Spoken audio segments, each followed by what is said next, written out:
はい、皆さん、こんにちは。ですね、先日アップした動画の中で変なことを言っちゃって、その理由で今日は、日本語で動画を録画したいと思っています。まず、僕が流暢というか、ペラペラ、日本語でペラペラって言っちゃって、そんなことはないと思いますね。英語ではフルエント、日本語だと、ペラペラとか流暢、その言葉で、その単語ですね、人それぞれ意味が違うので、多分説明した方がいいと思います。個人的にはですね、流暢、ペラペラとか、多分ペラペラと流暢はちょっと違うね。流暢は、きっともっと、フォーマルな言葉で、ペラペラの方が話すときにはよく使われていますね。ペラペラはどうやってなんかスムーズにどこまで喋れるっていうレベルなんですけど、個人的にはね、インプット派なんで、どこまで喋れるレベルかは、そんなにこだわらないですね。多分、他の人は、なんか、日本語喋るようになりたいってことか、人と話したいって目標を持ってる人が結構多いと思うんですけど、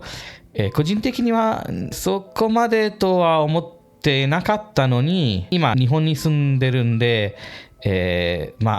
人と話さないといけないって状況よくあるんで、しょうがないですね。それで前の動画では、そのフルエントって言葉、ただ理解力ですね。例えばアニメを見るとき、漫画を読むとき、いろんなことをゲームするとか、その時に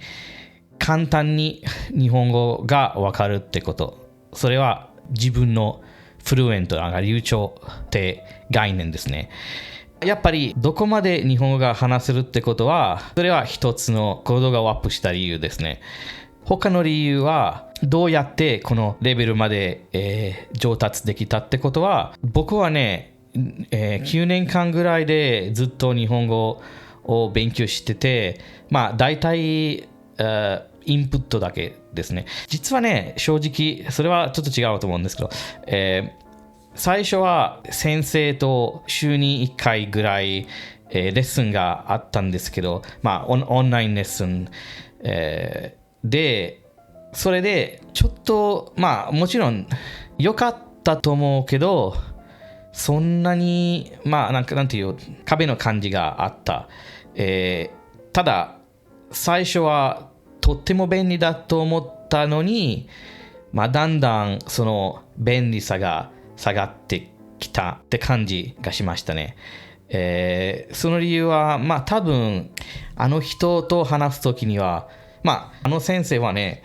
60代の人なので、経験というか、生活とか、いろんな考え方がすごく違うので、分かり合うことが少なかったので、ただ、ある時、なんか差が大きすぎて、面白い話題はあんまり出てこなくて、ただ、僕が外国人で、先生が日本人なので、順番的に僕の外国人経験について話して、先生が日本人としてどう思って、その会話のレベルで、だんだん、続けて、2年間ぐらいで続けたのに、最後は、ただ、楽しくはなかったと思ってしまいました。言いたいことはですね、楽しむことは一番大事。それはもう前の動画も言っちゃったけど、インプットとアウトプットの基本的な概念が同じだと思って、もちろん一番大きな違いはアウトプットの時にちょっとだけ、積極的になんか一生懸命、プッシュ、なんかこの状況はちょっと、心地よくないと思ってるけど、続けてみた方がいいと思います。なんか、インプットの時にはね、このアニメは難しすぎて、この漫画はちょうどいいなと思って、それだけでいいと思うけど、アウトプットにはね、楽しむだけで人と話すことはあまりしたくないけど、アウトプット上達させたい時にやっぱり人と話すしかないですね。それで好きじゃなくても一生懸命やってみて、それは自分のアドバイスですね。ということで、ちょっとペラペラというよりベラベラになっちゃったけど、これは僕の日本語のレベルですね。それで、前の動画を見たら、なんかこの人、なんか英語ばっか話してて、なんでそのアドバイスなんか、フルエントなんかペラペラだって言ってるけど、本当かどうかわからないけど、この動画は証拠ですね。もちろん外国人あるあるなんですけど、個人的にはこれはまだ足りないですね。人と、毎日人と話すときには言いたいことがいっぱいあるのに、どうやって言えるかどうか、